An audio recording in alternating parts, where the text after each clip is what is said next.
The snow had just started to fall outside the kitchen window when my son-in-law looked me in the eyes across the dining table and said the words I would never forget. "Margaret, I think we both know this family would be better off without you in it." He said it quietly, almost gently, like he was doing me a favor. The candles on the table were still burning. My daughter was upstairs getting ready for bed. My granddaughter was asleep in the guest room down the hall. And Derek sat there in my house, the house I had owned for 31 years, sipping the tea I had made him, and told me I should disappear from their lives. I was 63 years old. I had buried a husband, raised a daughter on my own, built a small business from nothing, and paid off every cent of that mortgage without asking a single person for help. And in that moment, I did not cry. I did not raise my voice. I simply set down my mug, looked at him, and said, "Good night, Derek." But inside, something shifted. Something quiet and final, like the sound of a lock turning. I need to tell you how we got there, because none of this happened overnight.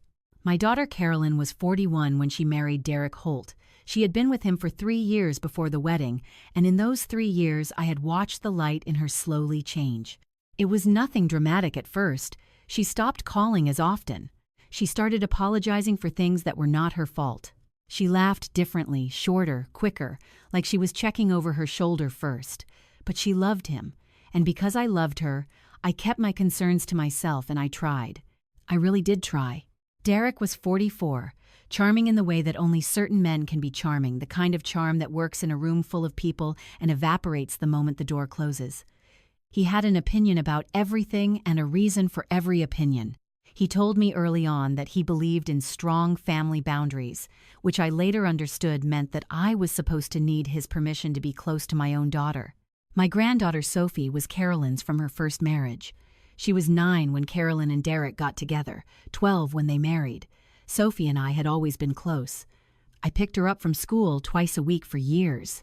We baked together, read together, drove out to the lakehouse in the summers where she caught her first fish off the dock and made me take 17 photographs of it. Those summers were sacred to me. When Carolyn and Derek got engaged, I offered to help pay for the wedding. It was a genuine offer, no strings. Carolyn cried and hugged me and said it meant the world to her. We spent 4 months planning together venues, flowers, caterers, all of it. I was happy. I thought things were going to be fine. Then Derek started making small changes. First, the rehearsal dinner. He decided it should be immediate family only, which somehow excluded me and included his university roommate and 2 cousins I had never met. When I asked Carolyn about it, she said it was just easier this way and changed the subject. I let it go. Then the seating chart. I was placed at the far end of the room, 2 tables away from Carolyn. When I mentioned it, she said the venue had a strange layout. I let that go too. Then, the week before the wedding, Derek asked to speak with me privately. We sat in the living room of my home. He had his hands folded on his knees like he was chairing a board meeting. He told me that he and Carolyn had been talking, and that they felt my involvement in their lives was creating friction. He said I had a tendency to make things about myself. He said Sophie was getting older and needed to form her own identity without me being such a constant presence. He said all of this very calmly, without raising his voice, while a fire burned in my fireplace and his coat hung on my hook by my front door. I asked him if Carolyn had said these things herself. He said, "We're a unit now, Margaret. What I'm saying is what we both feel." I asked if I could speak with Carolyn directly. He said, "I'm handling it." And then he said what he said, that the family would be better off without me in it, that the greatest thing I could do for their marriage for all of them was to step back, permanently. I said goodnight. He left. And I sat alone in my kitchen until 2 in the morning, not crying, just thinking. I had tried to talk to Carolyn twice before that night. The first time, about 6 months earlier, I had told her gently that I felt like I was being pushed out. She had gotten upset, said I was making her feel guilty, said she needed me to trust that she knew what she was doing. The second time I had been more direct, I said I was worried about her, that she seemed different, that I was there for her no matter what. She had cut the conversation short, and Derek had called me 20 minutes later to tell me that I was creating anxiety in his wife. So I understood that going to her again, the night before her wedding, would only result in another call from Derek. It would only result in Carolyn being put in the middle. And I loved my daughter too much to do that to her, on the eve of what she believed was the happiest day of her life. But I had also, by that point, started to understand some things about Derek Holt that Carolyn did not yet know. It had started 3 weeks earlier, when I was going through some paperwork in the home office. I had been helping Carolyn with some financial documents she had asked me to hold on to some of her important papers years ago, just as a precaution, the way families do. I was not snooping, but in organizing those papers, I found something that did not belong there. A letter, addressed to Carolyn, from a financial institution in Toronto, dated 8 months prior. It had been opened and resealed not well, but enough that you might not notice unless you were looking. The letter referenced a joint investment account. Carolyn's name was on it, so was a name I didn't recognize. Not Derek's name, a woman's name. I did not understand the full picture yet, but I took a photograph of the letter. I put it back exactly as I had found it, and I started paying closer attention. Over the next 3 weeks, I made phone calls. I spoke to a friend who worked in financial services. I contacted, very quietly, a lawyer I had used years ago during my divorce. What I began to piece together was this. Derek had been using Carolyn's financial information, her credit, her good standing, her assets to fund something that she did not know about. There was a second person involved. The investment account was not legitimate, and Carolyn, my careful, trusting daughter, had signed documents she likely did not fully understand. I had the photographs, I had the name, I had a meeting with my lawyer, Helen Brandt, who told me clearly that what I had found was likely the beginning of something bigger, and that if it was what it looked like, Carolyn was in serious legal and financial danger. Helen told me I had 2 options. I could go to Carolyn directly, but if Derek found out before we had enough documentation, he would move quickly, cover his tracks, and Carolyn could end up losing everything. Or I could wait, gather more, and choose the right moment carefully. I did not sleep much in those 3 weeks, and then Derek sat in my living room and told me to disappear from the family. I thought about that all night, about what he had said, about what he thought he knew and what he did not know, about how certain he was that I was simply a difficult old woman who could be managed and dismissed. By morning, I had made my decision. I called Helen at 7 a.m. I told her I was ready to move. She said she needed another 10 days to compile everything cleanly. I said I would give her 2 weeks. I also called my financial advisor and made several decisions about the lakehouse, that property, the one Sophie and I loved so much, the one Carolyn and I had spent summers at for 15 years. I had always planned to deed it to Carolyn as a wedding gift. That plan changed. I want to be honest with you. Changing that plan was not easy. That lakehouse was not a weapon to me. It was memory.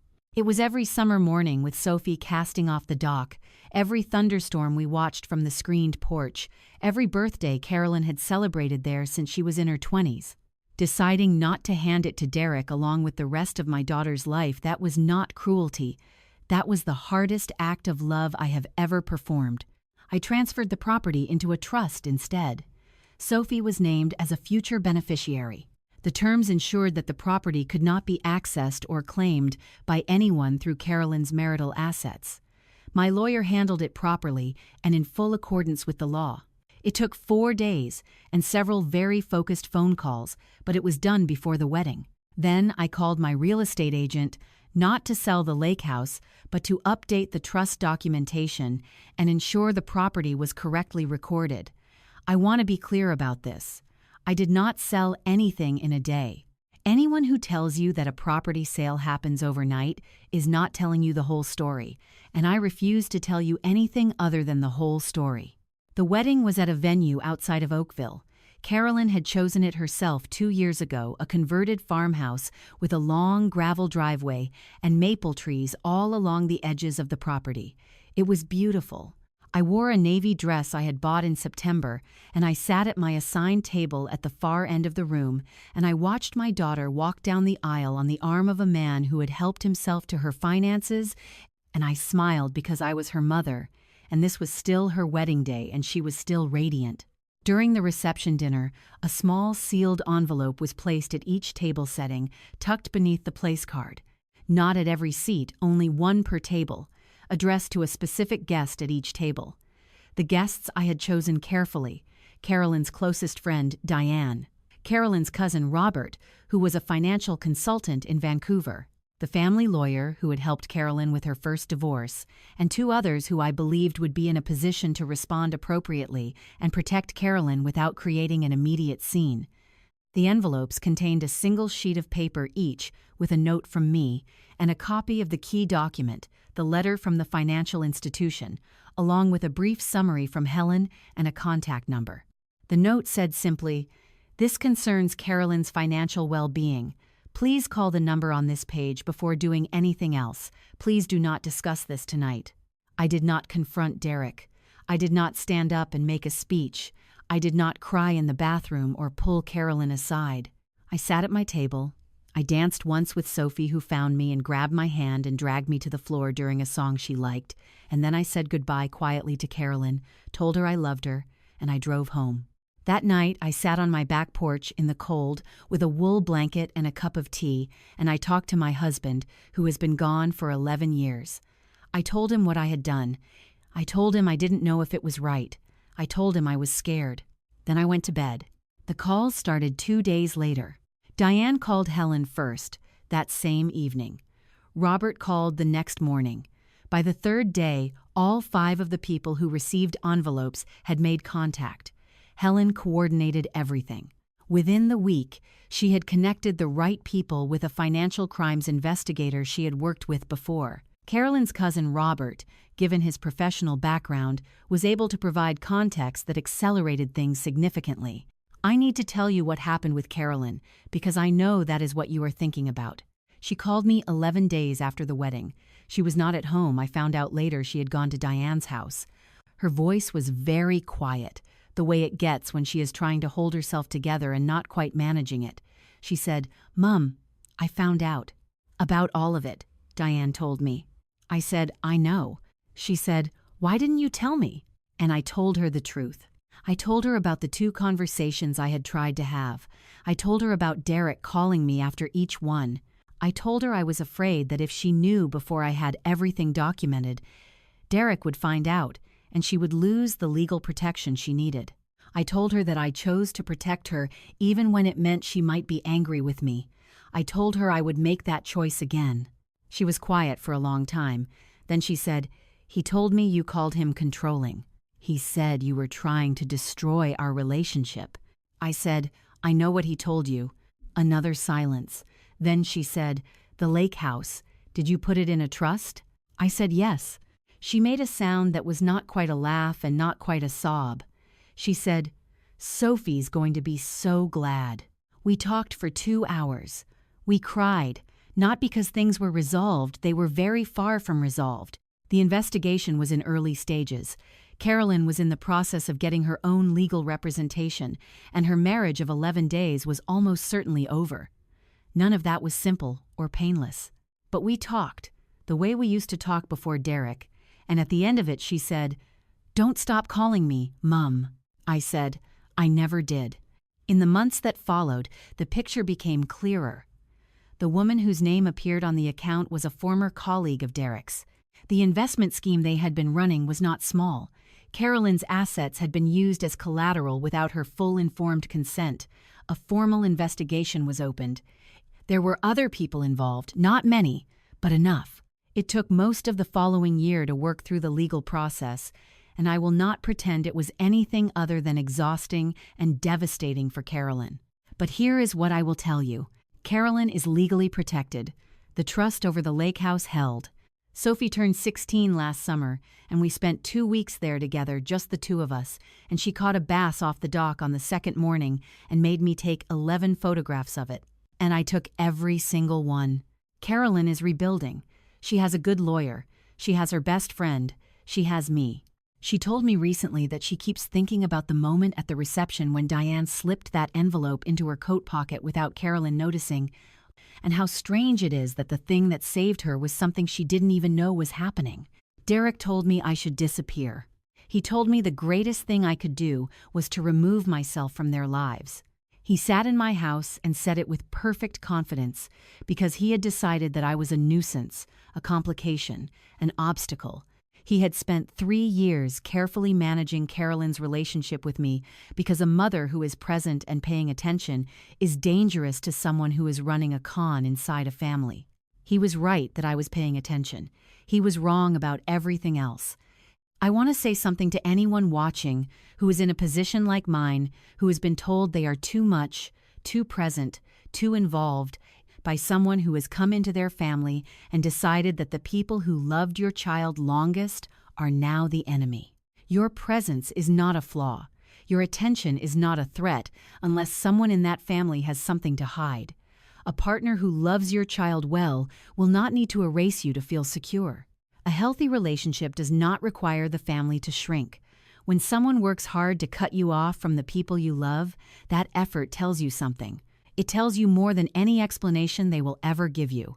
And I want to say something to anyone who is where Carolyn was, who has been told, slowly and carefully, that the person who loves them most is the problem. Who has been handed a version of their own mother, or father, or sibling that was constructed to make them easier to control. If someone in your life requires you to keep your family at a distance in order for them to feel safe, please ask yourself why. Not with anger, not with blame, just with honesty. Because love that is real does not ask you to choose between it and everyone else who has ever cared for you. Silence can be the loudest form of courage. There are moments when the most powerful thing you can do is not react, not argue, not defend, but simply move carefully, document everything, find the right people, and protect what matters most while no one is looking. I am 64 years old now. I have a daughter who calls me every Sunday. I have a granddaughter who texts me photographs of sunsets and asks my opinion on everything from what to read next to whether her new friend seems trustworthy. I have a lake house in a trust, and every summer it still smells like pine and cold water and the particular sweetness of a dock drying out in the afternoon sun. Derek asked me to disappear. I did the opposite. I made sure that when the moment came, everything I had done quietly, in the background, without credit or acknowledgement, would be exactly enough to bring the truth into the light. That is the only revenge worth having. Not spectacle, not confrontation, not the last word in a room full of witnesses. Just the truth. Arriving at exactly the right time in a small sealed envelope tucked beneath a place card at a wedding table delivered by the woman he had decided did not matter anymore.